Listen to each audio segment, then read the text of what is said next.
Irmãos, aquilo que está no meu coração, espero poder entregar aos irmãos e espero de fato que isso seja bênção para as vossas vidas, amém? Meus queridos, sem mais delongas, eu quero apenas trazer alguma coisa que todos os anos, desde que o Senhor me trouxe para esse lugar onde nós estamos cumprindo uma missão, nós fazemos. Todos os anos nós fazemos um processo de reevangelização, ou seja, relembrando o Evangelho.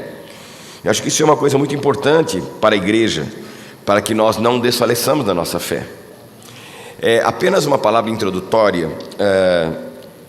Como eu quero ler um texto com vocês um pouco longo, que está lá no capítulo 6 de Mateus, sem dúvida alguma, quando vocês sigam cantando, e 5 vezes acho que cantaram, pelo menos 2 vezes cantaram esse hino, que vem o teu reino, que dúvida eu tenho, né? Que essa é a palavra, está dentro disso, né?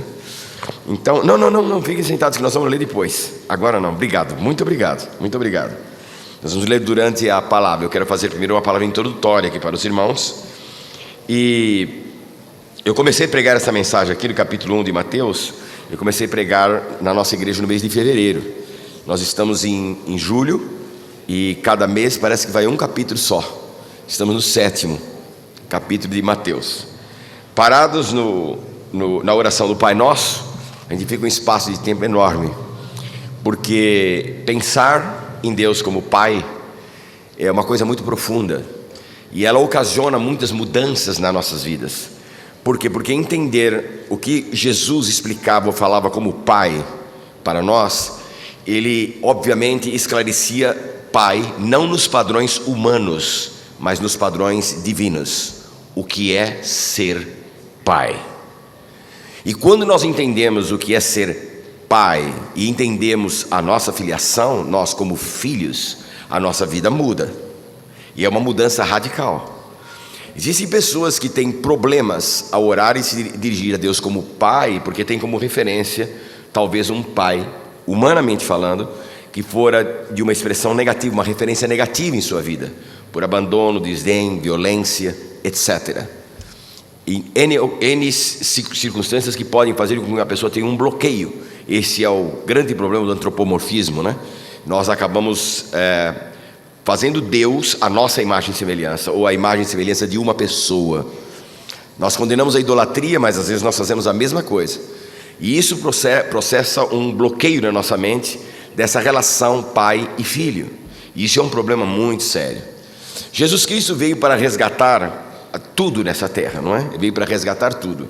Mas eu gosto de citar muito fortemente as 2 coisas principais que o Senhor Jesus veio resgatar. O primeiro foi a humanidade do humano, voltar o humano a entender qual era o propósito de Deus para o ser humano, que muitas pessoas esqueceram o que é ser humano e se transformaram em máquinas, em pessoas que simplesmente atuam, que são dirigidas, orientadas por ideias, por pensamentos, por ideologias, por retóricas. Infelizmente, o homem deixa de usar a sua capacidade pensante, ou seja, a sua capacidade de analisar, de entender, de compreender o que ele ouve, simplesmente para seguir uma maioria. Ele ouve aquela maioria, ele é motivado aquilo se torna na sua vida um hábito, e de repente ele está fazendo uma porção de coisas que ele não sabe nem porquê, mas ele faz. E isso não é diferente dentro da igreja. Eu sou filho e neto e bisneto de obreiros, neto de pastor, filho de pastor, tenho um filho pastor, seja de gerações, e eu sei o que isso significa muitas vezes dentro da própria igreja. Amamos a Deus, mas será que nós desfrutamos tudo que Deus tem para as nossas vidas? O Senhor vem resgatar esta humanidade e ao mesmo tempo fazer uma revelação muito profunda. Ele vem revelar para nós 2 coisas basicamente. Primeiro, como Deus é. Se você quer saber como Deus é, olhe para Jesus. Nas suas reações, nos seus ensinamentos, no que Ele nos mostra, né? Como Deus, nós descobrimos quem é Deus e como é Deus. Se você quer descobrir como Deus quer que o homem seja, olhe para Jesus. Jesus é o homem perfeito e é o Deus na terra, o Deus encarnado. Então Jesus é tudo para nós, não é? Quando nós observamos isso, irmãos, é importante pensarmos algumas coisas para que não exista confusão em nossa vida. Eu digo aos irmãos, é muito bom ler a Bíblia e encontrar aquilo que você acha que é contradição. Não duvide em perguntar, não tenha medo de Deus. Deus não tem medo de ninguém, e nem se assusta com as suas perguntas, com as suas interrogações, com os seus sofismas. Ele não se preocupa com nada disso. Ele está só pronto a responder. Quem tem falta de sabedoria, ou seja, não sabe alguma coisa, peça a Deus. Deus vai te responder. Mas se você encontra que alguma coisa entre o teu cristianismo ou a Bíblia que você conhece, que você lê, que você ouve pregar, você encontra alguma contradição, explique isso para Deus, fale com Deus sobre isso. Não tenha medo, porque a Bíblia não tem contradição. O que ela tem é má interpretação, ou débil interpretação. Às vezes pessoas pensam... outro dia mesmo alguém me parou no meio de um corredor para dizer: pastor, mas então o que está escrito aqui está errado? Eu disse: não, o que está escrito não está errado. Você precisa entender dentro do contexto o que aquele texto de fato nos explica, não é? Vamos a um exemplo muito simples, não é? Se nós fizermos a vontade de Deus, ou seja, o salmista diz isso aí, não é? Deleita-te no Senhor e Ele concederá o desejo do teu, mas ao mesmo tempo a Bíblia diz que enganoso é o coração do homem. Então parece uma contradição. O que é que nós fazemos com isso? Então precisamos entender o contexto para compreender o que é que um está dizendo e o que o outro está dizendo. Esse problema dessa confusão mental, dessa confusão espiritual, dessa confusão religiosa, é exatamente esse paradigma que vem Jesus Cristo quebrar. Nós não podemos nos esquecer de que a Bíblia, na sua divisão muito clara entre Antigo e Novo Testamento, existe um período, e esse período foi um período muito confuso. Pastor Alessandro ao meu lado falava alguma coisa quando ouvíamos um dos hinos tão belos que os irmãos cantaram. Eu tenho que estar molhando a garganta aqui, tá bom? Desculpe. Umedecendo, né? Os irmãos cantaram sobre o que acontece com a vida de um homem ou de uma pessoa que não consegue mais discernir a voz do Espírito Santo. Ele se transforma na pessoa iníqua. A diferença entre pecado e iniquidade é que a iniquidade é um pecado repetitivo. É quando a pessoa já não consegue mais reconhecer aquilo como pecado, porque a voz do Espírito Santo já não é mais ouvida dentro do seu coração. Então ele se transforma em alguém iníquo. Ele se transforma como uma máquina e o diabo aplaude. Hoje existem muitas pseudo-igrejas espalhadas por aí que estão fazendo um desfavor ao Evangelho e um grande favor ao inferno. Por quê? Porque desvia os olhos da pessoa para a verdade do Evangelho, oferecendo-lhe bênçãos, não é? Dando-lhes presentes, dando-lhes curas ou oferecendo-lhes promessas, decretando, profetizando e etc, etc. Mas o Senhor Jesus disse: acautelai-vos desses que são lobos vestidos de ovelha. E eles chegarão um dia lá diante de mim e vão dizer: mas eu profetizei no teu nome. Você fez, mas quem disse que a profecia era verdadeira? Eu expulsei demônio, você expulsou, mas quem disse que o demônio saiu? Ou seja, você fez, né? Mas ele sabia qual é o efeito daquilo que você fez. E o Senhor diz: apartai-vos de mim, vós que praticais a iniquidade. Isso será terrível nesse tempo. E oxalá nenhum de nós que estamos aqui nesse auditório tenhamos que ouvir um dia isso: apartai-vos de mim, vós, né, que praticais a iniquidade. Pecado, todos nós cometemos todo o tempo. Alguém diz: existe pecadão, pecadinho? Existe diferença de pecado, sem dúvida alguma. Caso contrário, João não explicaria isso, né? Há pecado que é para a morte e há pecado que não é para a morte. Entender isso. Mas o importante é essa sensibilidade de ouvir a voz do Espírito. Pois bem, exemplo do que significa um silêncio de Deus em nossa vida, nós encontramos quando no período antigo testamentário, depois que o povo de Israel voltava da Babilônia e era restaurada Jerusalém, né, primeiro Esdras, depois Neemias, depois o templo de Zorobabel foi levantado, o povo, uma vez muito abençoado, enriquecido, próspero. Vamos falar sobre isso hoje, prosperidade. Pensem bem, prestem bem atenção, por gentileza, porque aqui é uma diferença, um divisor. Tem 2 microfones, posso falar bem aqui claro, que nós temos confusão que nós fazemos entre vontade e fé. Tem pessoa que confunde vontade com fé. Tem pessoa que diz assim: eu tenho fé que Deus vai me dar aquele emprego. Não, você tem vontade que Ele te dê. Fé tem firme fundamento. A tua vontade não. A tua vontade pode falhar. Então muitas vezes nós confundimos e usamos a palavra fé de uma maneira equivocada. A fé, ela tem uma base, esta base é bíblica. E a fé é o quê? É na vontade agradável, boa e perfeita de Deus. Se a nossa vida é entregue nas mãos dele dessa forma, nós vivemos em fé e por fé, não é? Nós aplaudimos tanto um Pedro que caminhou sobre as águas, mas Jesus não aplaudiu ele não. Nós aplaudimos, achamos muito bonito o que aconteceu com ele. Mas quando ele chegou ao barco, Jesus entrou ao barco com Pedro arrastado, né, levantado daquelas águas, todo molhado, ensopado, jogou ele lá dentro e disse: por que duvidastes, homens de pouca fé? Nós aplaudimos, Jesus não aplaudiu. Jesus disse: se vocês não tiveram fé, era apenas ter ouvido a minha voz, sou eu. Bastava saber que eu estou presente. Calma, tempestade não é problema onde eu estou. certo?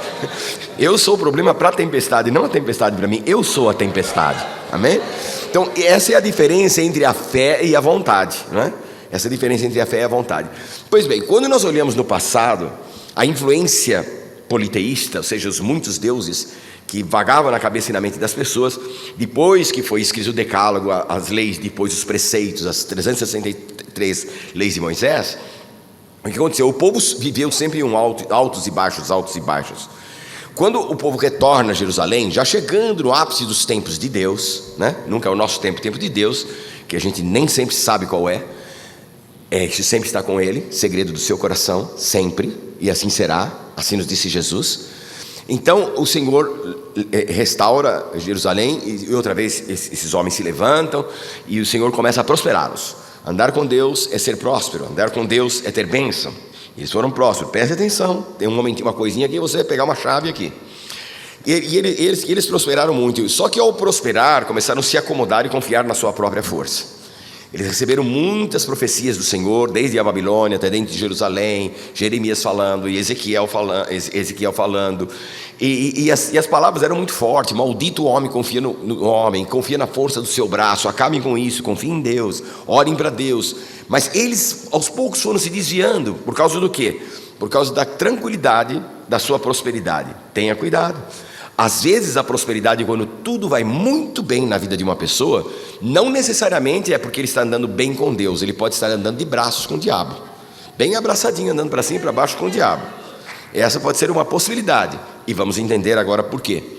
Então esse povo começou a prosperar e prosperar muito, só que aconteceu algo. Eles transformaram o culto ao Senhor, um culto como esse, em um lugar onde se reuniam pessoas hipócritas, cínicas. E o Senhor nunca aceitou isso, a hipocrisia. O Senhor não quer ninguém aqui que se diga perfeito. Ninguém que se diga perfeito. Se você se disser perfeito, você tem que dar uma explicação. Em primeiro lugar, pergunto eu, quero saber como é que você, sendo Deus, consegue estar na terra. Se nós temos alguma coisa, por graça mas não por nós mesmos. Nada somos. Então esse assunto de entrar na igreja com atitude hipócrita, como que eu sou, eu não preciso, eu posso, eu consigo, isso é declarar o seu próprio fracasso espiritual. Então a igreja pode estar cheia de pessoas, mas ali no meio está tudo meio misturado, joio e trigo, joio e trigo, joio e trigo, e a gente não sabe quem é quem. Mas Paulo disse, examine esse homem a si mesmo, porque nós não temos direito de julgar ninguém, mas você pode julgar o seu próprio coração. Pois bem, esse povo começou então a entrar ao culto ao Senhor, que olha, irmãos, a importância, ao culto ao Senhor de maneira cínica. O Senhor então, no final desses tempos, levanta o profeta, o último registrado no Antigo Testamento, que é Malaquias, e ele fala em 4 capítulos de 4 épocas da vida desse povo. E é interessante como ele enfatiza isso e bate forte nesta tecla. Aí, de repente, não é isso o que acontece? Deus fala resumidamente no livro de Malaquias: vocês acham que a minha palavra para vocês é uma canseira? Eu preparo para vocês uma mesa e vocês olham para ela e acham desprezível? É desprezível a minha palavra? Isso é pouco para vocês? Vocês não estão entendendo o que é isso? O que é que vocês estão fazendo? Entram para um culto e trazem falsamente as vossas ofertas. Claro que as ofertas eram naquela época traduzidas em gratidão, através de coisas palpáveis, coisas concretas. Hoje são espirituais, mas é o mesmo sentido dado a Deus. O que nós apresentamos ao Senhor? É verdadeiro ou é falso? De nada vale entrar diante do Senhor como eles faziam com um cordeiro aparentemente imaculado, puro, perfeito, sem mancha, mas eles levavam na mão, e ninguém sabia realmente o que era aquele cordeiro, mas Deus sabia. Ele é muito bonitinho por fora, mas ele é cego. Ele é muito bonitinho por fora, mas ele é manco. Eu sei que ele não é perfeito como você está dizendo que ele é. Você faz isso para que os outros vejam, mas eu estou vendo. Eu estou vendo que eu estou exortando vocês, eu estou chamando a atenção e vocês não ouvem a minha voz. Vocês chamam a minha palavra de canseira. É isso mesmo? Vocês estão cansados de me ouvir? Vocês estão cansados de me ouvir? Não querem ouvir a minha palavra? Irmãos, parece que o livro de Malaquias se resume numa palavra: vocês estão cansados de me ouvir? Trato feito, eu não falo mais. Irmãos, era isso que conversamos? Era isso que conversamos quando vocês cantaram sobre Davi aqui. Não é isso? Sobre Davi aqui. Ele cometeu todos os pecados que nós conhecemos, mas diferentemente de Saul, né? Ele rasgou as suas vestes quando o profeta o encarou, chegou diante dele, e o seu clamor não era esse: Senhor, por favor, Senhor, não retires de mim o teu Espírito, porque como consequência do pecado a minha vida é triste, o gozo já não está mais em mim, mas não retires de mim o teu Espírito, porque Ele está falando comigo, enquanto Ele fala eu estou contente, mas não retires, a única coisa que eu te peço é devolve-me o gozo da tua salvação. Esse gozo que pode estar faltando no coração de alguém que tem o Espírito Santo, mas não tem o gozo, Senhor, em consequência do quê? Da sua vida pecaminosa ou de uma iniquidade que está ali, um pecado repetitivo, e não existe mudança na sua vida, e o Espírito Santo está falando. Então o gozo não está ali no coração da pessoa, mas o Espírito Santo fala. Agora o terrível é quando o Espírito Santo diz, então eu não falo mais.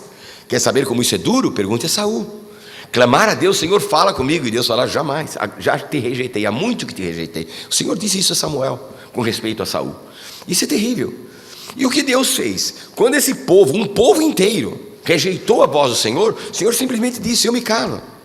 Irmãos, quando a gente simplesmente lê ou pensa ou fala sobre esse assunto, nos parece ser muito simples, mas não é. É duro imaginar você ficar 40 dias sem que Deus dirija a palavra a você. Você chega na igreja e problemas, você se sente meio cansado, mal, e pede, Senhor, fala comigo, e o Senhor não fala. Agora 40 dias, você já imaginou 4 meses? Você pode imaginar 4 anos, você viver assim? Você pode imaginar 40 anos? Dá para imaginar 400 anos? Os pais falando aos filhos, nós temos um Deus que fala conosco, Ele é vivo. Nós somos monoteístas, nós cremos em um Deus, e esse Deus fez, nos livrou, aconteceu, fez milagres, isso, falou, continuou falando, mas eles perguntam, mas cadê Ele? E Deus não fala. O Senhor não levantava profeta entre o povo, e os profetas não falavam. Então o que começou a surgir? Preste atenção nisso, irmãos. O que começou a surgir? Os achismos, os pequenos grupos. Eles se reuniam, os pequenos grupos, o quê? Tratando eles de discernir a lei de Moisés, tratando de discernir qual era a vontade de Deus, sem a ajuda do próprio Deus, sem profeta, sem Deus falando com eles. E aí começaram a surgir aqueles pequenos grupos, aquelas seitas. Quando Jesus chegou, elas ali existiam, as seitas que perambulavam em Israel, toda a Palestina. Hoje nós vemos igrejas que nascem cada dia. Eu lhes confesso, irmãos, quando eu era criança, quando eu era rapaz, mocinho que saía para evangelizar, entregavam um folheto para nós e nos instruíam dessa forma. Entregue esse folheto para alguém, diga para a pessoa, olha, procure a igreja evangélica mais próxima da sua casa e vai lá assistir um culto. Essa era a instrução que a gente tinha. Hoje nós não podemos mais fazer isso. Não podemos, porque eu não sei o que naquele lugarzinho que a gente fica tão feliz por ter aberto e falando o nome de Jesus, eu não sei o que exatamente estão pregando ali. Provavelmente, aquele lugar, sem julgar nenhum especificamente, porque não temos esse direito, mas talvez aquele lugar ao qual estamos nos referindo, talvez qualquer um por aí, esse lugar, ele está atraindo as pessoas em nome de Jesus, oferecendo expulsão de demônios e curas, e fazendo trocas e meritocracias, você dá isso e recebe aquilo outro, e estão desviando os olhos da pessoa da verdade. E ela presa ali, porque se fala de Jesus e se usa a própria Bíblia, ela fica presa àquilo, acreditando que está servindo a Deus, que vai para o céu. E o inferno aplaude. Ela está fazendo um desfavor ao Evangelho e um favor ao inferno. Vejam bem isso. E alguém diz assim, pastor, mas como é possível se em certos lugares que talvez façam dessa forma ou pratiquem dessa forma, eles progridem? Irmãos, Jesus deixou bem claro isso. Leia o Sermão da Montanha, leia direitinho, leia, todo o Evangelho está aí. Jesus deixou bem claro, olha, não tem jeito, não há como servir 2 senhores. Em outras palavras, Jesus disse, só existem 2. Não existe uma terceira via, isso a política quer inventar, uma terceira via, não é? Mas com Deus só existem 2, o Senhor sabe, ou é Deus com as suas hostes espirituais, ou é Satanás. Então o mundo jaz no maligno. Então quem não está com Deus, que não segue a Deus, está servindo o inimigo. Não adianta, pode ser a melhor pessoa do mundo, você a vê maravilhosa, tem muita gente boa do lado de fora da igreja, e muita gente ruinzinha na igreja. Aliás, eu costumo dizer que dentro da igreja estão os piores, né? E só Jesus para aguentar a gente e nos mudar, né? Fazer um milagre nas nossas vidas. Eu sou um desses, um dos piores. Mas existe muita gente boa do lado de fora no mundo. E a gente diz, por quê? Então a gente sente inveja da prosperidade do ímpio. Fala, como é que ele, sem Deus, sem a ajuda de Deus, sem nada, por que ele prospera? E eu sofro tanto. Irmãos, a prosperidade dele pode ser um grande engano. Por que pode ser um engano? Veja bem, ele está caminhando na vida e as portas vão se abrindo para ele, como normalmente para qualquer pessoa, em uma vida socioeconômica como nós vivemos. As portas vão se abrindo, as oportunidades vão aparecendo, e talvez o diabo poderia atrapalhar a sua vida e desgraçá-la. Mas como ele sabe que aquele caminho é um caminho excelente, para os fins do inimigo, o que o inimigo das nossas almas faz? Ele sai do caminho, ele deixa o caminho livre para a pessoa, continua, vai prosperando, vai porque você está indo para o caminho certo, o caminho que eu quero, que é o inferno, porque há caminhos que ao homem parecem bons, mas o seu final é morte. Esse é o grande problema. Então não tenha inveja daquele que prospera, não tendo Deus. Preocupe-se que o reino de Deus venha sobre você e o que você faz dentro do reino de Deus, porque dentro desse reino a história é diferente. Veja bem, quando Jesus vem, ele vem a esse mundo e ele começa, vocês usam aqui a revista Escola Dominical da CPAD, né? Isso. Então, me desculpe, a revista Escola Dominical estava falando justamente sobre esse Sermão da Montanha, e é óbvio de que todos nós pregamos pegando um texto e falando sobre aquilo, e mostrando conceitos e preceitos morais. Isso é muito importante, muito bom. Mas, na verdade, Jesus, o Sermão da Montanha, a primeira coisa que ele faz é provar ao homem a sua impossibilidade de viver como Deus quer que viva. Começa pelas bem-aventuranças. Quando o Senhor começa a fazer aquela lista de bem-aventuranças, o que quer dizer a palavra bem-aventurado? Quer dizer imensamente feliz. Eu gosto de usar esta palavra, é completamente feliz. Completamente feliz, não alegre, é diferente. Feliz é ser, alegre é estar. Não é completamente feliz. E ele dá uma lista, e nessa lista, quando você vai olhando, em uma você consegue, na outra você não, na outra você sim, a outra não, duas não, uma sim, você consegue ser. O que o Senhor está mostrando? No final ele diz assim: olha bem, aquele que não conseguir cumprir tudo, falhar em uma só, falhou em tudo. E Jesus ainda diz: olha, a tua pureza, a tua fidelidade tem que superar a dos fariseus. Olha só, a dos fariseus, aqueles quais Jesus criticava, como dizendo assim: você é pior do que eles. E Jesus sela essa palavra dizendo assim: e sede perfeitos, como perfeito é o vosso Pai que está no céu. Tem alguém aqui capaz de se atrever a dizer: eu sou essa pessoa? Perfeito como é o meu Pai que está no céu? Era isso que Jesus estava dizendo, a impossibilidade. E ele falava para quem? Por favor, leia no contexto. Você vai descobrir que o Senhor Jesus falava para uma porção de pessoas, discípulos, mas entre eles estavam aquelas seitas que foram criadas, e criadas como? Através do achismo. Eu acho que é assim, eu acho que a lei significa isso, que o que o Senhor falou é aquilo e aquilo outro, ou seja, pequenas, vamos colocar aqui entre aspas, igrejas, que diziam: eu acho dessa maneira, eu acho de outra, eu acho de outra, eu acho de outra, eu acho de outra. Vem Jesus e fala: para tudo. Eu vim aqui para trazer para vocês alguma coisa muito clara. Primeiro, eu não estou desfazendo da lei, ao contrário, a lei é boa, e eu não vim para abrogá-la. E sobre todas as coisas eu vim aqui para cumpri-la. Homem nenhum cumpriu, mas eu vim para cumpri-la. Agora, uma coisa vocês precisam entender, né? O que Jesus veio fazer. Estou aqui só parafraseando o que Jesus talvez dissesse em uma linguagem mais simples para nós aqui hoje. Jesus vem para fazer uma releitura da lei. Ele começa a reler a lei, mostrar a lei de uma forma diferente, que os escribas não entendiam, que os fariseus não entendiam, que os saduceus não entendiam, que nenhum daqueles grupos, aquelas seitas, podiam compreender, a tal ponto de que eles começaram a odiar Jesus, pela forma como Jesus fazia as suas propostas. Eles colocavam bem claro: olha, você não pode adulterar. Jesus fala: para com isso. O que Deus queria dizer é o seguinte: você pensou, já acabou. Entendeu? Você já o fez em pensamento. Então não adianta, senhor fariseu, querer matar esta mulher adúltera, certo? Se você está lá no meio e talvez fez coisa pior. Deus está vendo o teu coração. Deus está vendo o teu coração. Você está até com dó que ela vai morrer, porque você já achava ela tão legal, você saiu com ela algumas vezes, ficou escondido. Na rua você ora, nas praças, bonito, mas lá escondido vai saber o que você faz. Jesus não era fácil, irmão. A tal ponto que Jesus olha para todos aqueles homens, inclusive um monte de fariseus e escribas que estavam lá, e ele disse: se alguém não tem pecado algum, atire a primeira pedra. Quantos de vocês são capazes, diante dos meus olhos, de fazerem isso? E o que aconteceu? Um por um foi saindo. Nenhum deles ficou. Porque todo homem, diante da presença de Deus, ele derrete. Ele não consegue se manter na sua soberba. Porque Jesus vem mostrar isso para nós. Nenhum de nós tem essa possibilidade.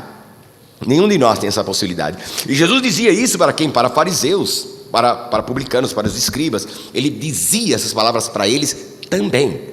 Então o Sermão da Montanha, ele era para aquele momento, mas ele também era profético. Falava tanto para eles como para nós. Agora entendamos bem, quando o Senhor Jesus falava para eles, olha que interessante, quando chega, por exemplo, na oração do Pai Nosso, Jesus diz assim: portanto orareis. Em que tempo está esse verbo orar? Em que tempo está? Vocês são bons de português, eu não. Irmãos, o português é o idioma que eu menos falei na minha vida. Verbo orar, orareis. Em que tempo está? Presente? Futuro, né? Orareis. Porque vocês orareis, somente no futuro vocês vocês poderão orar Pai Nosso, porque hoje vocês não são filhos. Não é isso? Porque só existe uma maneira de ser filho, é através de Jesus Cristo, do sacrifício dele. Ele ainda não havia morrido. Então ele diz assim: no futuro vocês vão ter essa possibilidade de orar e dizer Pai. Olha que coisa linda. Vocês vão poder orar Pai. E que maravilhoso, né? É lindo ele dizer Pai. E quando você começa a expandir-se nesse mundo, nesse universo do Pai, segundo os preceitos de Deus, irmãos, a gente fica apaixonado por esse Pai. Ele é lindo, ele é maravilhoso. E Jesus descreve, faz ilustrações, como por exemplo a parábola do filho pródigo, mostrando um pai que assustava o conceito daquela cultura, da sua ética religiosa, chocava todos eles. Que pai estranho é esse? Um pai que faz concessões a filho, concessões estranhas, porque o pai sabe o que está fazendo e o filho não, e o pai mesmo assim permite. Mas contudo é um pai que conversa com o filho, é um pai que abraça o filho, é um pai que beija o filho, é um pai que insiste com o filho, é um pai que resiste o filho, é um pai que espera o filho, que espera com ansiedade ele voltar, não despreza esse filho jamais. Que coisa, que pai é esse? É o que Jesus está dizendo. Esse pai é um pai, e naquela parábola ele mostra de dois filhos diferentes. Por quê? Porque Jesus ensina a orar Pai. Qual é a segunda palavra? De quem? Nosso. Ele é o pai meu, mas ela também é o pai dele, é o pai dela, é o pai do outro. É um pai que me protege, que me guarda, que me ama, mas também ama o outro, protege o outro, guarda o outro. Ou seja, se eu não conseguir entender paternidade, eu não consigo entender irmandade. Eu não consigo entender o que é igreja, eu não consigo entender a proposta de Jesus Cristo, eu não consigo entender a nova família, a família que vai viver eternamente junto. Eu não consigo entender isso. Eu preciso compreender que o meu irmão, fraco ou forte, é meu irmão. E ele é objeto do mesmo amor, do mesmo Pai, da mesma intensidade. Oh, aleluia! Isso é maravilhoso.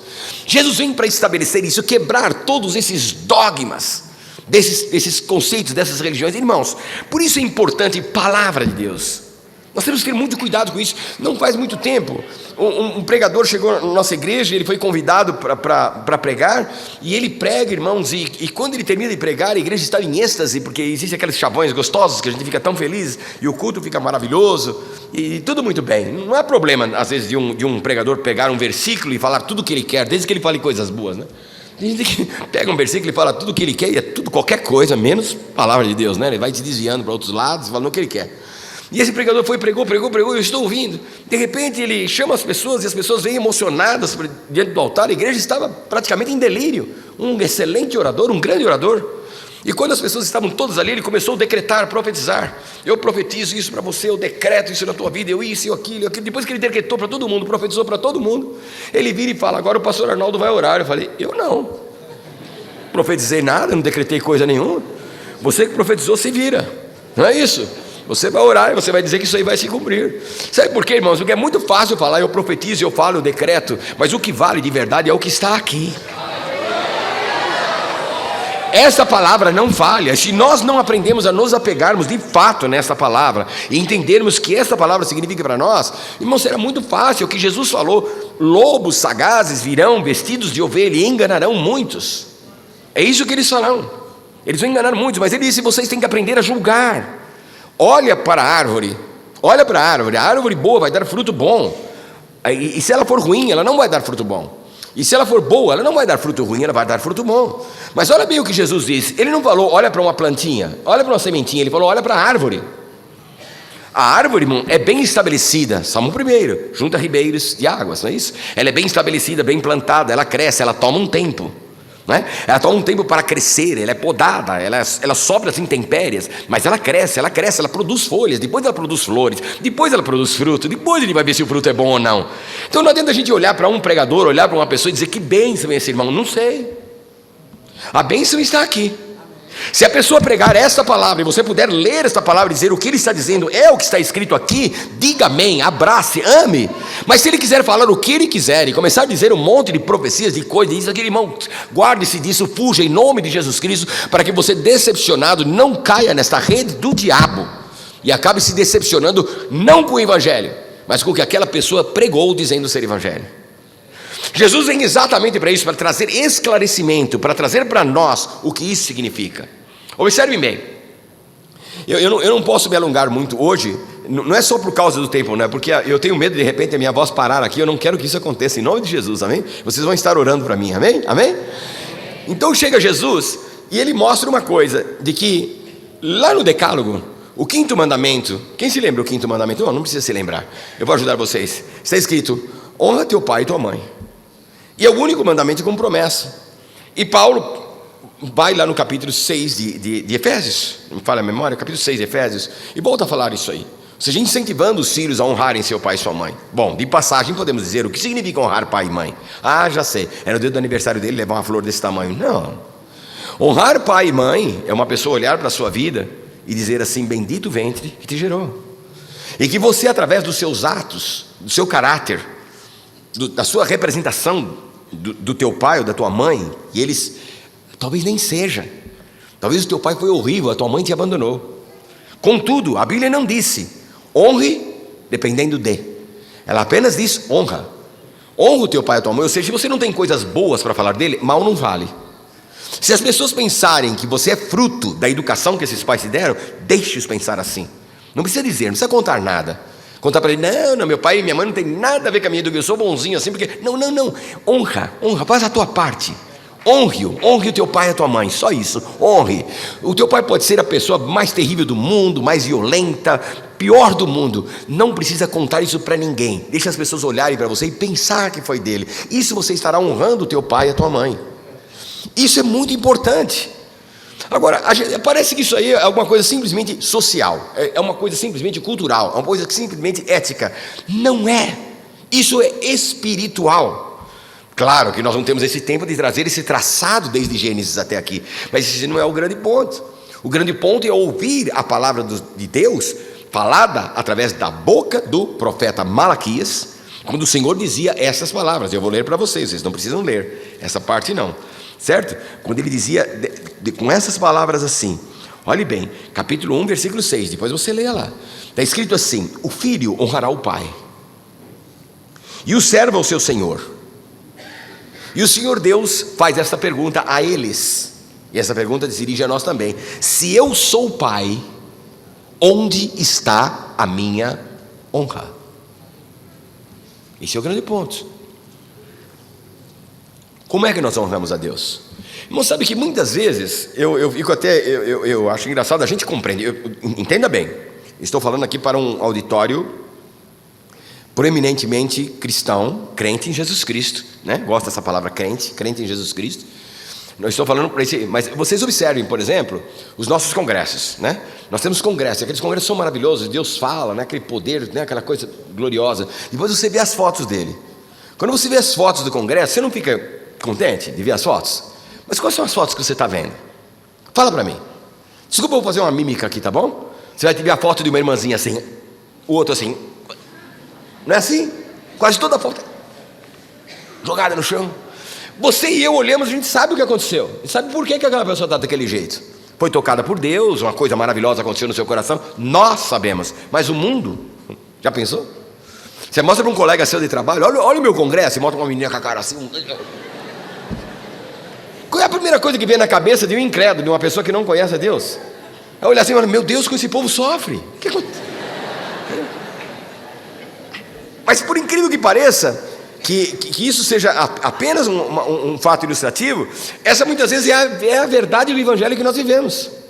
Nós parecemos ser, irmãos, às vezes nós, não digo dessa igreja, não digo de vocês, mas eu digo cristãos de maneira geral, parece que nós transformamos um culto em um lugar de trocas, somente isso. E às vezes os hinos são assim: enquanto você adora, você ganha, enquanto você faz, você recebe, e você vai receber, e o culto já começa assim: não sei como você entrou, mas você vai sair diferente, você está precisando de alguma coisa, mas Deus vai te dar, hoje Ele resolve. E tem aquele pregador entusiasta, né, que fala: nesta noite a tua vida muda, parece que ele, coitadinho, é o que vai mudar o planeta, né? Hoje, sabe por que ele está lá? Né? Não precisa ser hoje pode começar um processo na tua vida, hoje pode se abrir, hoje se abre uma possibilidade na tua vida de você começar a caminhar em alguma coisa nova. Mas não é que hoje vai acontecer, por quê? Porque eu estou ali, o pastor Arnaldo está aqui hoje, então hoje minha vida muda. Não tem coisa nenhuma, irmão. Quem muda você é o Espírito Santo, numa obra gloriosa de santificação. É Ele quem muda. Não é o pregador. Então, às vezes a gente tem que fugir disso, ou então fazer de conta que não ouviu quando o pregador começa a falar muito dessas coisas. Essa é a verdade. Olha, irmão, eu não sei o que eu estou falando aqui, mas eu estou falando a palavra de Deus, amém? Em nome de Jesus. Depois os pastores me exortam e a coisa é muito simples, nunca mais me convidem e acabou. Não terão mais problema dessa natureza, certo? Dessa natureza. Mas a verdade é que, irmãos, nós precisamos colocar sim essa atenção nisso. Jesus confrontava, e ele confrontou esses homens. E durante todo esse tempo, o que Jesus mais chamava a atenção era para isso: um dia as coisas todas vão mudar, e você poderá orar assim: Pai nosso que estás no céu. E aí ele continua, olha que lindo, Pai, depois nosso, não é só meu nem teu, mostra a irmandade, que estás, um Deus estável, um Deus que não muda. Ele não muda, irmãos. Todas as vezes que nós olhamos Deus falando conosco e se manifestando, Deus se levantou, Deus tirou, Deus fez, Deus pôs a mão, os olhos dele, tal, nós imediatamente enxergamos antropomorficamente. Nós olhamos um Deus conforme a nossa imagem e semelhança. Quando a gente ouve assim, Deus está olhando para nós, a gente já vê duas bolas. A gente já logo imagina, é azul, é castanho e tal. A gente vê, né? Duas bolas oculares. A gente logo imagina, a mão de Deus, a gente já vê 5 dedos. Tomara que não seja 4, mas vê 5, né? Dedos, né? E assim vai, coisas, né? A gente vê sempre a nossa imagem. Mas é a maneira de Deus falar conosco, a maneira teofânica dele falar, né? Ele precisa falar de uma maneira que a gente compreenda. Mas na verdade João explicou, né? Ou seja, Jesus explicou isso lá em João. Ele disse, Deus, o que Deus é? Deus é Espírito. Então o Espírito não tem uma forma definida. Então acabe com isso, ele só se manifesta para a gente poder entender isso. Isso entende? Amém, irmãos? Isso não é difícil de compreender, não é? É uma coisa muito fácil. Então toda manifestação que existe, não adianta ficar falando, porque eu vi que o cabelo dele é assim, que não sei o que. Não, tudo isso aí é uma linguagem para que nós compreendamos a seriedade de Deus, o trono de Deus, o governo de Deus. Então isso mostra, Pai nosso que estás, Deus é estável. Não tem gente que tem, irmãos, nossa, a oração é uma coisa extraordinária, e sem oração não adianta. Tem razão, nós precisamos orar é uma coisa muito importante. Vamos falar um pouquinho já sobre isso. Mas observe bem, tem gente que coloca a oração antes da palavra, como se a oração fosse mais importante do que a palavra. E alguém até faz alusões, quando fizeram uma pergunta a um grande evangelista, qual é o mais importante, a oração ou a palavra? E ele disse, olha para uma andorinha e pergunta para ela qual é o mais importante, a asa esquerda ou a direita, ou seja, que as duas são iguais. Na verdade não é. E primeiro é a palavra, porque se você não tem a palavra, você não sabe que você tem Deus. Então você vai orar a quem? Se você não tem a palavra, você não sabe que tem Pai. Como é que você vai se dirigir a Ele? Que tipo de confiança você vai ter? É a palavra que te ensina a orar, é a palavra que te ensina a falar, é que a palavra que te ensina com quem você vai falar. Aí, como consequência disso, você tem vontade de orar. Aquilo nasce no teu coração. Você sabe que tem um Pai que te ouve, que te compreende, que não se aborrece com você, que não te ignora, que não te despreza pelas tuas dúvidas, pelas tuas imperfeições, que te ama e que deseja falar com você, e fala com você, e te desafia como está desafiando nessa noite. Fala comigo, Ele quer que você fale com Ele, Ele quer que nós oremos.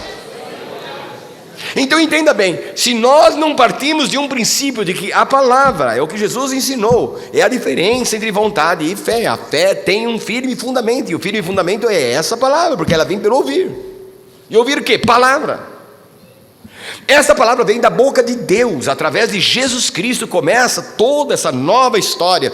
Jesus, o próprio Deus encarnado, falando e dizendo para nós. Então, irmãos, chega um momento em que a gente compreende que através do sacrifício de Jesus Cristo, as coisas mudam em nossas vidas, mudam completamente em nossas vidas. E aí acontece o que é a conversão. Vocês não, eu acho que vocês não vão se importar, mas eu preciso fazer uma. Eu vou pedir permissão aos irmãos, principalmente os obreiros que estão aqui. Eu quero fazer só uma pequena encenação usando alguém aqui, umas 2 pessoas. Eu posso fazer isso? Às vezes não é muito permitido. Eu posso, me permite? Depende da encenação, né? Hein? Se não for uma coisa muito extravagante. Não, nada extravagante. É simplesmente ilustratória. Simplesmente ilustratória. Bom, então eu vou fazer o seguinte: eu vou fazer imaginário. É mais fácil assim? Eu vou fazer a ilustração imaginária, né? O que nós temos aqui? Nós temos, por exemplo, aqui Deus, certo?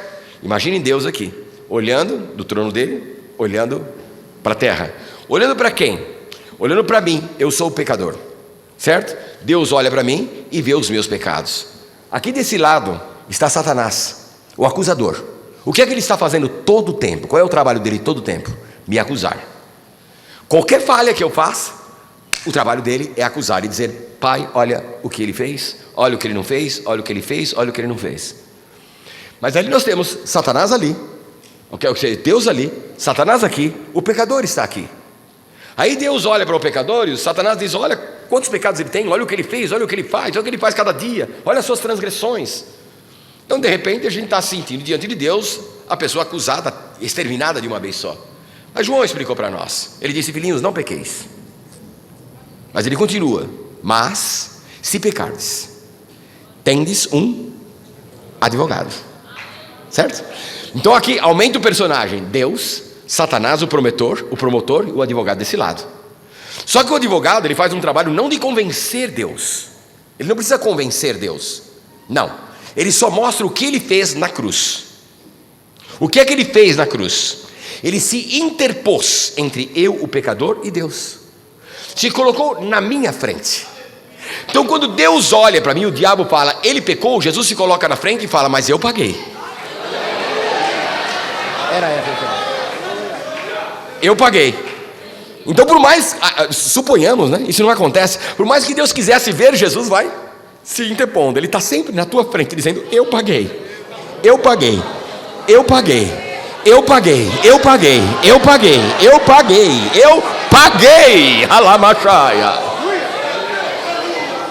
Agora observem bem. Isso aí dá também vazão àquilo que a gente encontra, que a gente consegue ganhar graça irresistível, não é? Ou seja, de que Deus, Satanás, o pecador, Jesus, então tá bom, eu peco, Jesus me cobre, Deus não me enxerga, só vê Jesus, então eu posso fazer o que eu quiser. Ei, falta um personagem aí.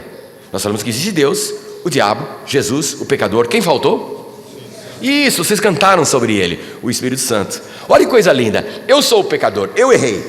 Quando eu erro, Satanás diz: pai, ele errou, merece castigo. Jesus entra na frente e fala: eu paguei. O Espírito Santo corre e fala: ajeita isso, camarada, pede perdão, você não pode viver assim, conserta isso, passa.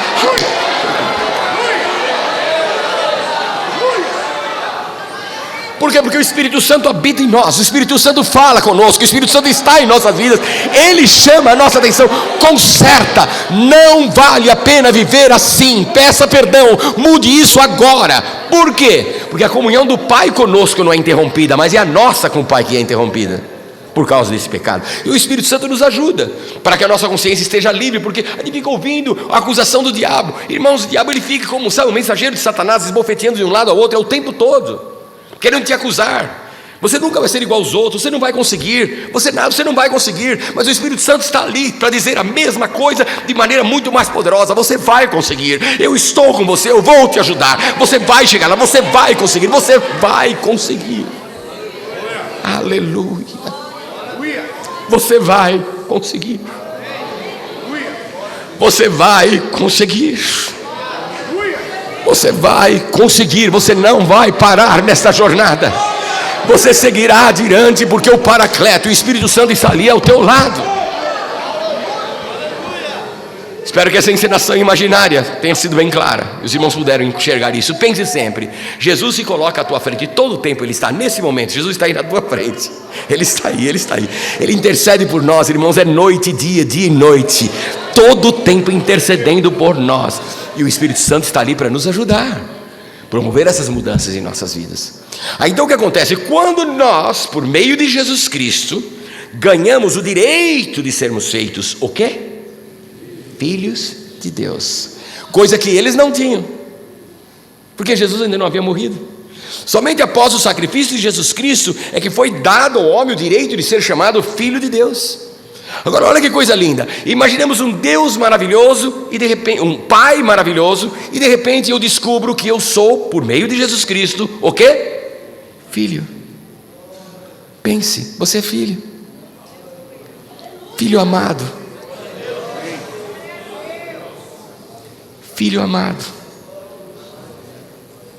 de um Pai com amor incondicional, um Pai que corrige, disciplina, mas faz com tanto amor, com tanto carinho, não te larga, não te desampara, nunca te deixará. Você é filho, você é filho, eu sou filho. Você é capaz de dizer nessa noite: eu sou filho? Por que você não fecha os seus olhos e sente gostoso e diga: eu sou filho. Oh, Amalabaixo.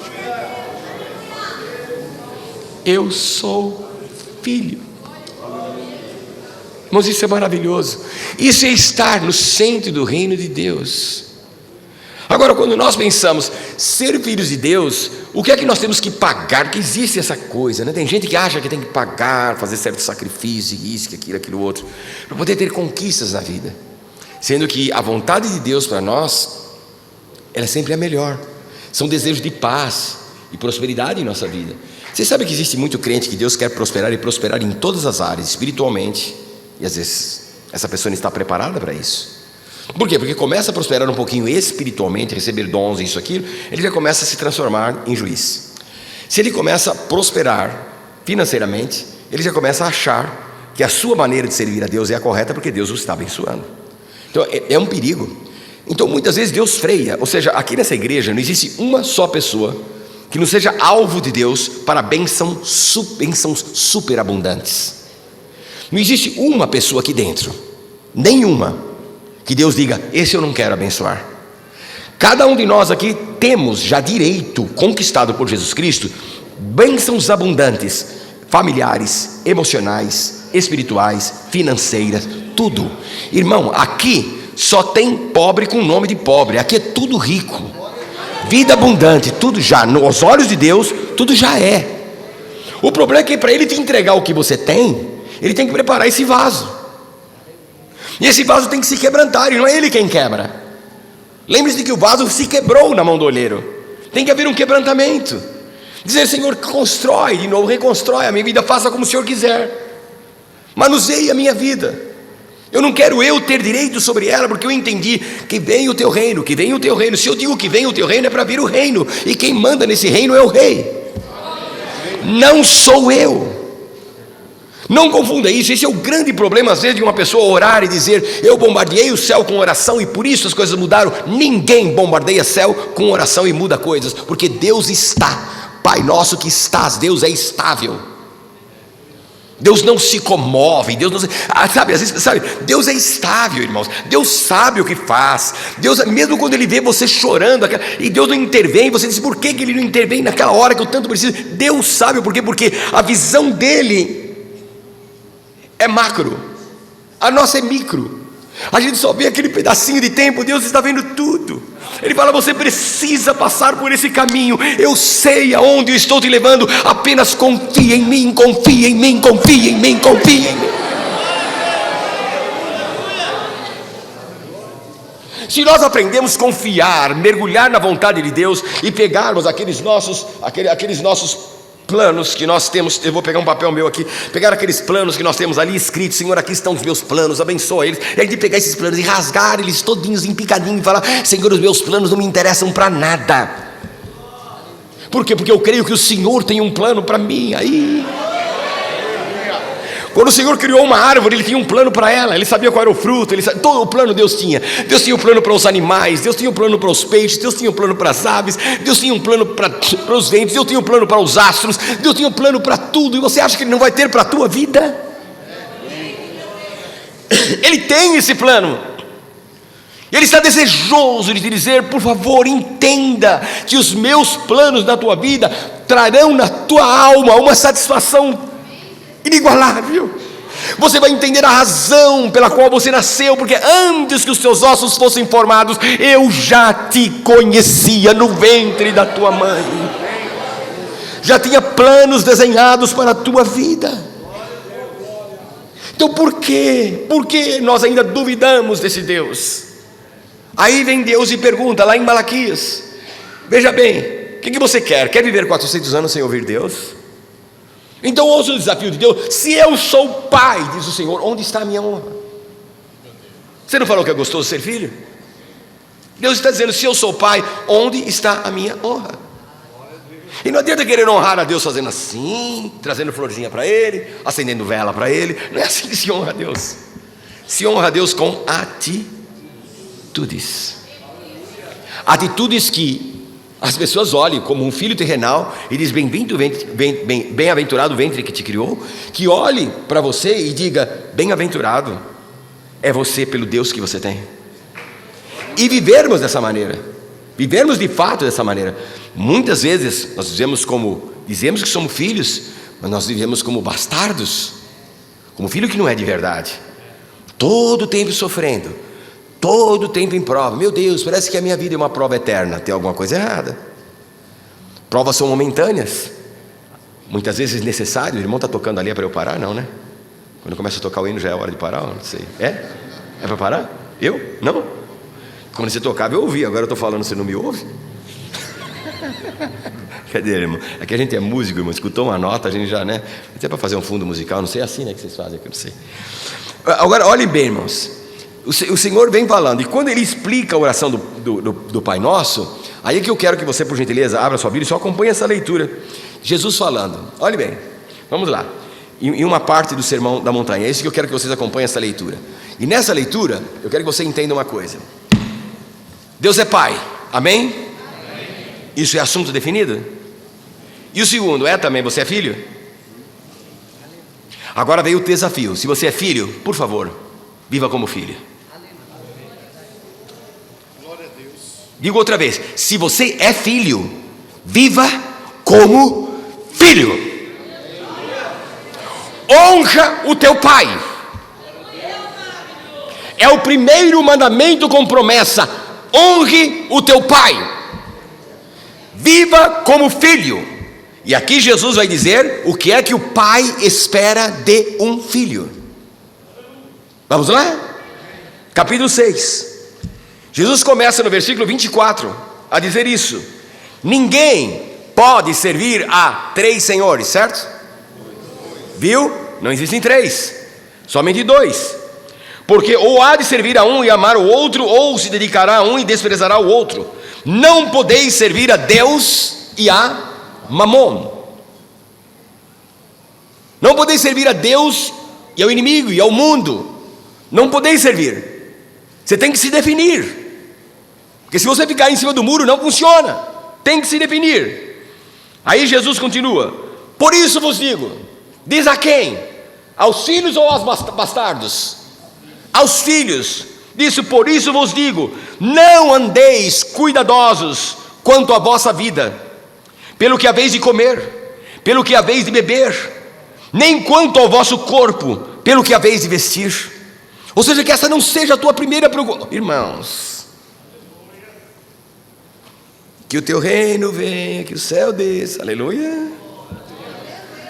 Não se preocupe com as coisas terrenais, continua Jesus, porque não, a pergunta, não é a vida mais do que o mantimento, e o corpo mais do que o vestimento? No princípio desse culto nós ouvimos de um jovem, quem sabe que vestido bonito, que roupa bonita que ele estava, um tênis de marca, qualquer coisa, morreu. De que valia o que ele tinha? Se perdeu a vida.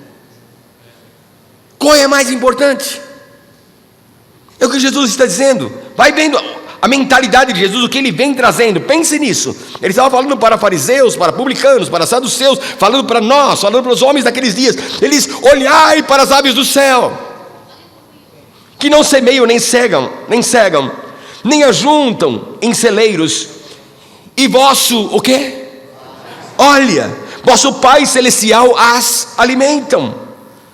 Não tendes vós, que sois filhos, muito mais valor do que eles?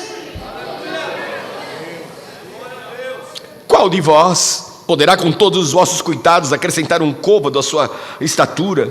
E quanto ao vestuário, por que andais solícitos? Qual é a tua grande preocupação com as melhores roupas? É para que no teu funeral vistam aquela roupa? Olha o que Jesus vai dizendo. Olhai para os lírios do campo, como crescem, como eles crescem, não trabalham e nem fiam.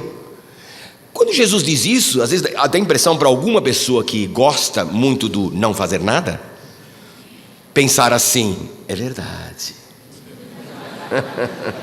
Eu como filho de Deus eu não preciso fazer nada, serei eu como um lírio de hoje em diante, né? É isso que Jesus está falando. Jesus continua dizendo, veja assim, eu vos digo que nem mesmo Salomão com toda a sua glória se vestiu como qualquer deles. Pois se Deus assim Presta atenção nisso. Se Deus assim veste a erva do campo, que hoje existe e amanhã lançada no forno, não vos vestirá muito mais a vós, homens, de pequena. Olha a diferença entre fé e vontade. Você acha que se Deus faz tudo isso para uma erva do campo, para uma ave, para um inseto, prover para eles, você acha? Ele não é pai deles, ele é só criador deles. Ele sendo pai, ele não vai se preocupar com essas coisas por você? Você está entendendo o que é ser filho? É o que Jesus está dizendo. Cai a ficha de uma vez. Entenda. Qual é o teu comportamento? Jesus está chamando a atenção. Se você é filho, comporte-se como filho. Jesus prossegue: não andeis, pois, inquietos, dizendo: que comeremos, ou que beberemos, ou com que nos vestiremos. Essa inquietação que provoca no coração da pessoa uma angústia, que a leva a depressão, que a leva a crises de pânico. Irmãos, como nós tratamos esse assunto na igreja? Eu trabalho com aconselhamento o dia inteiro. Eu tenho 2 irmãos da igreja, são psicólogos que me ajudam nisso. Casos eu passo para eles, casos fico com eles. Eu trago assuntos problemáticos, eles tratam de problemas. São 2 coisas diferentes. Quem sabe psicologia sabe o que eu estou falando. Eu trato da problemática, eles tratam do problema pontualmente. Quantas pessoas em angústia? Por quê? Porque esse mundo vai provocando angústia, irmãos. Cada vez que você pega esse celular, ele está desafiando alguma coisa, dizendo que você não tem alguma coisa, que te falta alguma coisa. Aqui fala, isso é uma mensagem diabólica, irmãos, é divina. Deus pega aquilo que o diabo usa como ferramenta para te destruir e te traz dentro dessa igreja para dizer tudo aquela provocação do lado de fora que você sofre através das redes sociais é divina. Deus está por trás de tudo isso, dizendo: não importa o quanto você deseja do mundo, não importa o que você alcance do mundo, olhe para a televisão, olhe para as redes sociais. Que vergonha um homem ser preso, algemado, rede de televisão, o mundo inteiro mostrando. Por quê? Porque corrupto, porque roubou, porque estafou, porque enganou, porque fez coisa errada, e o homem vai preso, e o homem já tem milhões e milhões de dólares, dinheiro para ele, para o filho, para o neto, para o bisneto, para todo mundo, e ele sai de lá e ele continua querendo mais e mais e mais. Nada sacia a sua alma. Por quê? Porque o que sacia a alma do homem é só ele.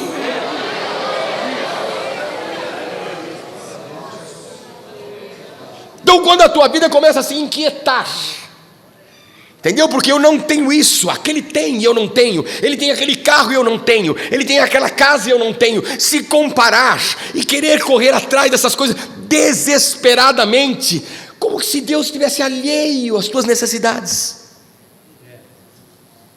como se você não tivesse pai. Se vira.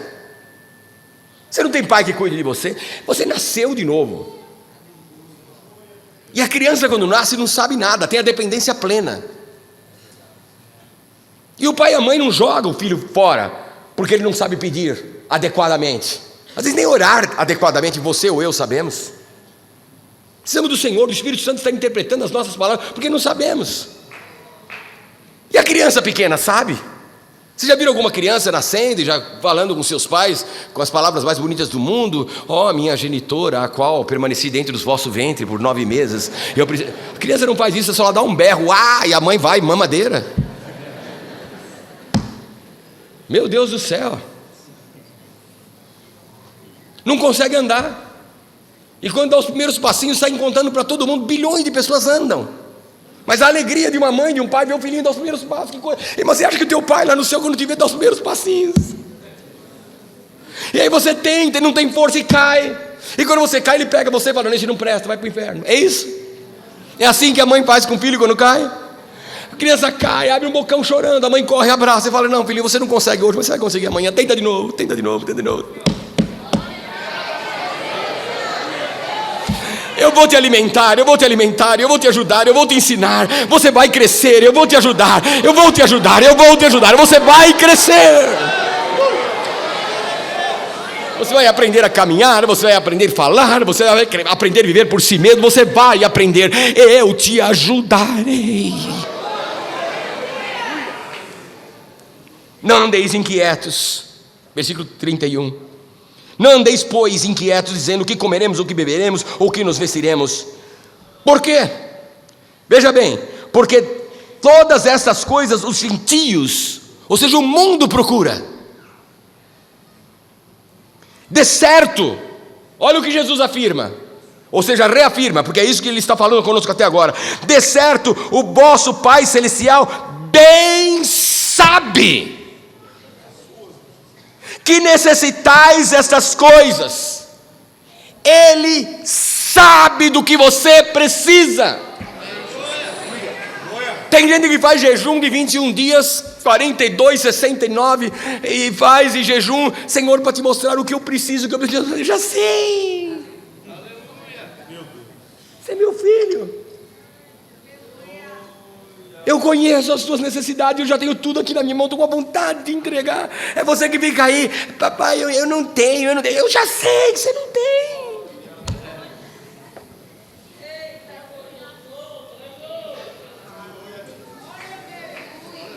Eu sei do que você precisa.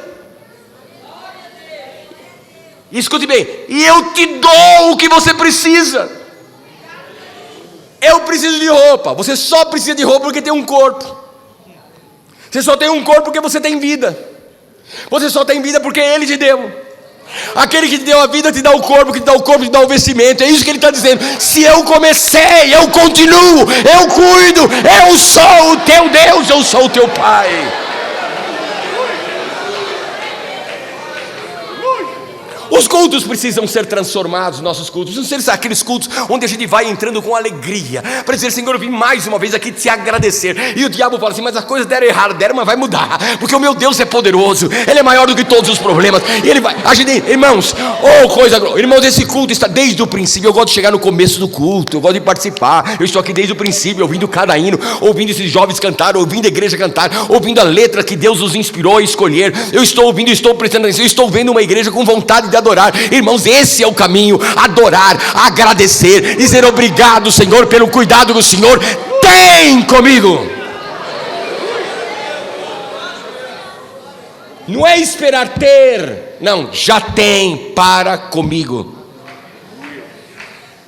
Então observem bem, Jesus fala, o Pai sabe de tudo o que vocês necessitam, e assim como Ele veste o lírio do campo, Ele vai te vestir. Assim como Ele cuida das aves, natural, Ele vai cuidar de você. Você está entendendo, irmão? Olha a mudança que pode ocorrer na nossa mente quando a gente pensa em um Pai que se preocupa antecipadamente por nós, do que a gente ter um Deus, que Deus não é nome, Deus é título. A gente ter um Deus que pode até não ser o Deus verdadeiro, como algumas religiões por aí que pregam de Jeová e querem falar Yahvé, tem que falar o nome certinho. Você fala para ele, vamos orar.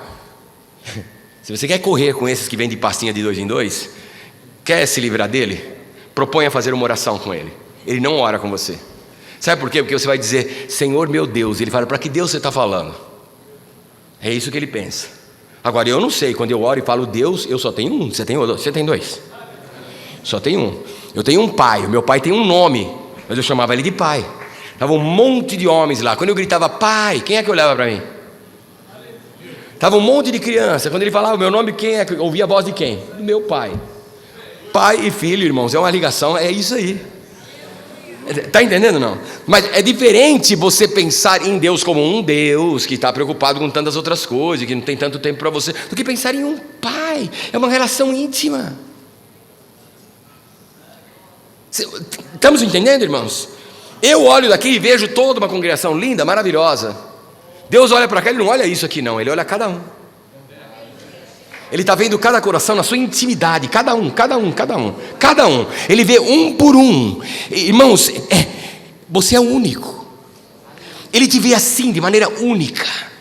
É um assunto entre pai e filho, filho e pai, entre ele e você. Ao entrar nesse lugar, o nosso louvor, a nossa adoração, o nosso descanso, a nossa alegria, a nossa gratidão, aí dá vontade de orar, dá vontade de jejuar, dá vontade de louvar, porque nasce da alma.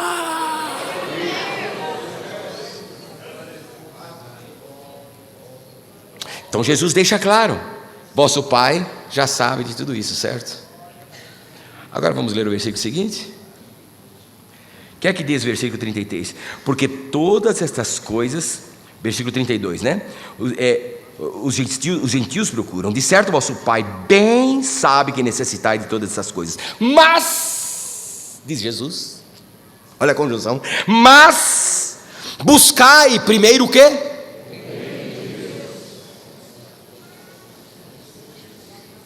Observe a prioridade da tua vida, qual é? Ele diz, mas buscai primeiro o reino de Deus e a sua justiça, e todas essas coisas vos serão dadas. Amém? Amém. Correto? Todas as coisas vos serão dadas, correto? Errado. Porque dado já foi. Ele já te deu. Tudo já é teu. E o que Ele quer é acrescentar na tua vida muito mais do que aquilo que Ele já te deu. Estas coisas vos serão acrescentadas. Coisa linda. O Senhor quer acrescentar. O que o Senhor quer dar tanto a ponto de derramar-se na nossa vida e espalhar-se, abençoar outras pessoas, é isso que Ele quer fazer. Por isso Ele diz, não vos inquieteis, pois pelo dia de amanhã, porque o dia de amanhã cuidará de si mesmo, basta cada dia o seu mal, o mal do mundo. Mas quando você, como filho de Deus, conhece o cuidado de Deus sobre a sua vida, observe bem, o que muda não são as circunstâncias. Os problemas da vida continuarão iguais para todos. O sol nasce sobre o justo e sobre o injusto. Eu quero só contar uma ilustração. O meu tempo já foi, né? Já, né? Dá tempo de contar essa ilustração ou não? É 5 minutos. Prometo, eu não vou passar de 5, irmãos, eu prometo. Passar de 5 serão 6, mas no máximo.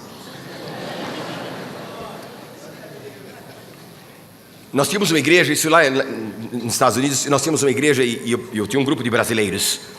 E naquele grupo de irmãos, eu comecei a dar um estudo bíblico para eles sobre esse tema. Naquela igreja, era igreja de brasileiros, isso há muitos anos, quando havia pouquíssimos brasileiros lá, veio para a casa do Senhor uma irmã chamada Esther, e trouxe com ela o seu marido, chamava-se Ari. Esse homem era judeu, e ele se apresentou muito educado. Ele disse para mim, pastor, eu venho aqui para acompanhar a minha esposa, mas eu não sou crente, não sou cristão, eu sou judeu. Bem-vindo, sente-se aí. E esse homem ficou. Só que o judeu não saía do culto. Todo culto o judeu estava lá. Passou uns dias, o judeu estava cantando. Aí nós propusemos o grupo de estudo bíblico numa quarta-feira, onde via a toda a igreja. E nesse dia o judeu estava lá assistindo todos os estudos bíblicos. Estava aprendendo. No ano anterior ao que eu estou te contando, foi 1994, faz tempo, né, irmãos? Houve talvez o último maior terremoto na área de Los Angeles, no sul da Califórnia. Terremoto tremendo, derrubaram muitas casas. Lá o governo, ele é ágil como mais ou menos o nosso aqui, né? Quando as casas começaram a cair, trincar, os helicópteros começaram a descer, e eles cercaram as autopistas, e a polícia já acionou, levantaram cabanas, começaram a trazer água, alimento, e tirar as pessoas das casas de risco, e fazer todo esse trabalho. Então, foi é muito difícil contar com detalhes tudo o que aconteceu ali naqueles dias. A gente viu essa intervenção. E no meio disso tudo, o governo ainda fez uma coisa.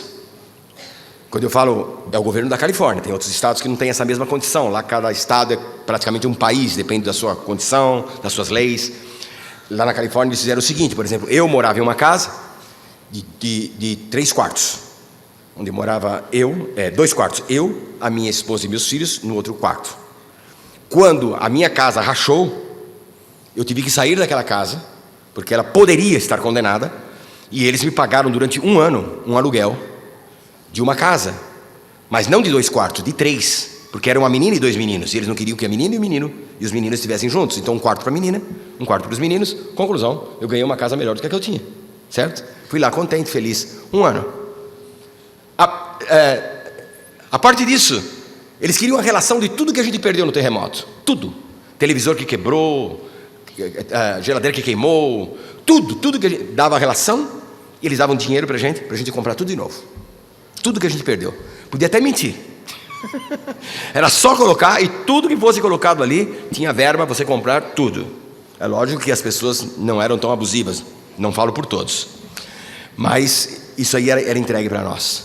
Pois bem, isso foi em 94. Agora em 96 eu estou dando esse estudo.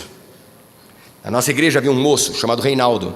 Ele trabalhou em uma grande rede de televisão aqui no Brasil, que não está muito popular hoje, mas era mais popular na época.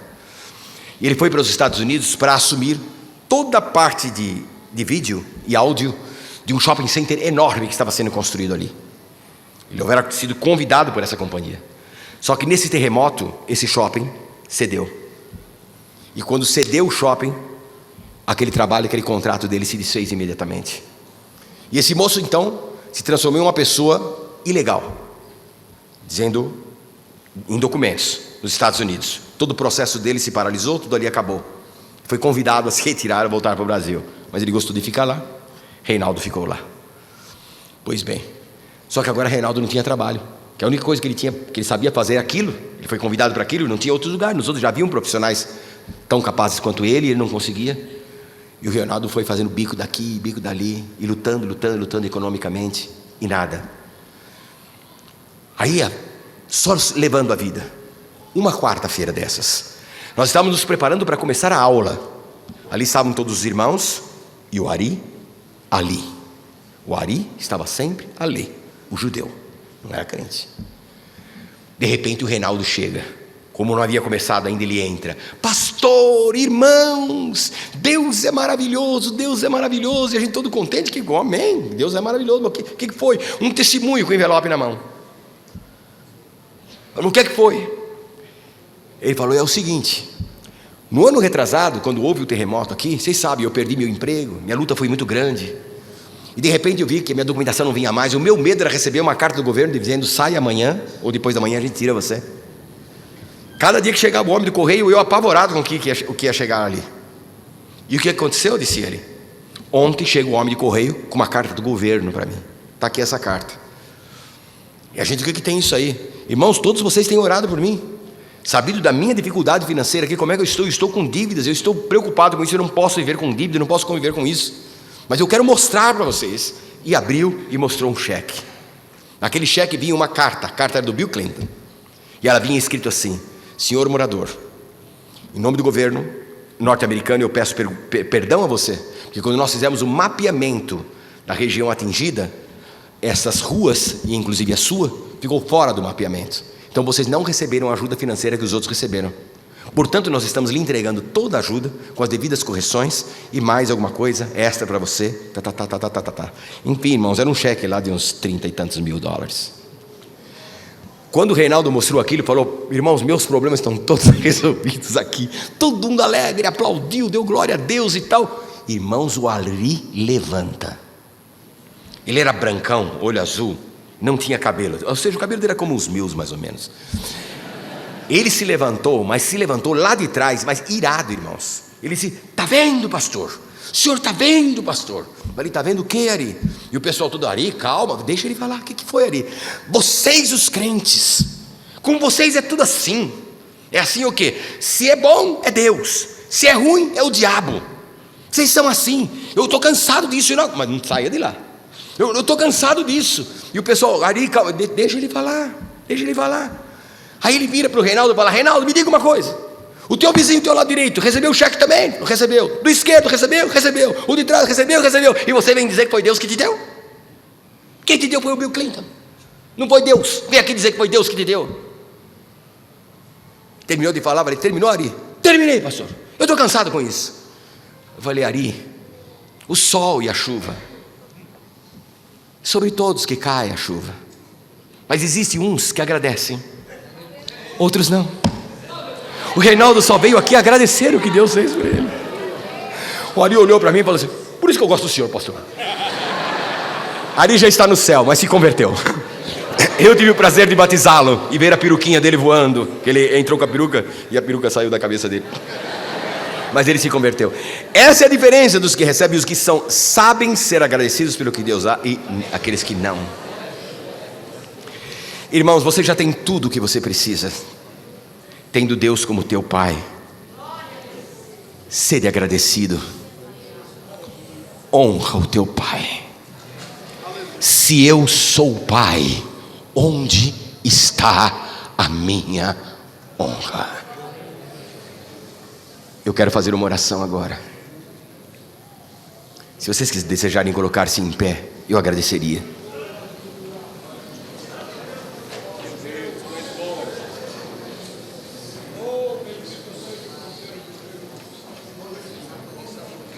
Eu vou rogar que ninguém se mexa do seu lugar, porque esse é um momento espiritual e muito, muito importante. Filhos de Deus, feche os seus olhos. Eu lhes rogo que não os abra. Mantenha esses olhinhos fechados. Porque quando você fecha o olho, você não vê ninguém na frente, atrás, do lado. Não tem pai, mãe, irmão, amiga, namorado, namorada. É você, é a tua individualidade. Os seus olhos fechados, o que era claro fica escuro. Às vezes você olha até mesmo as incertezas da tua vida, a escuridão. O que eu farei? Que caminho tomarei? E isso tem afligido a tua alma e o teu coração. E o Pai está dizendo: filhinho, filhinha, acalma o teu coração. Eu sou o teu Pai.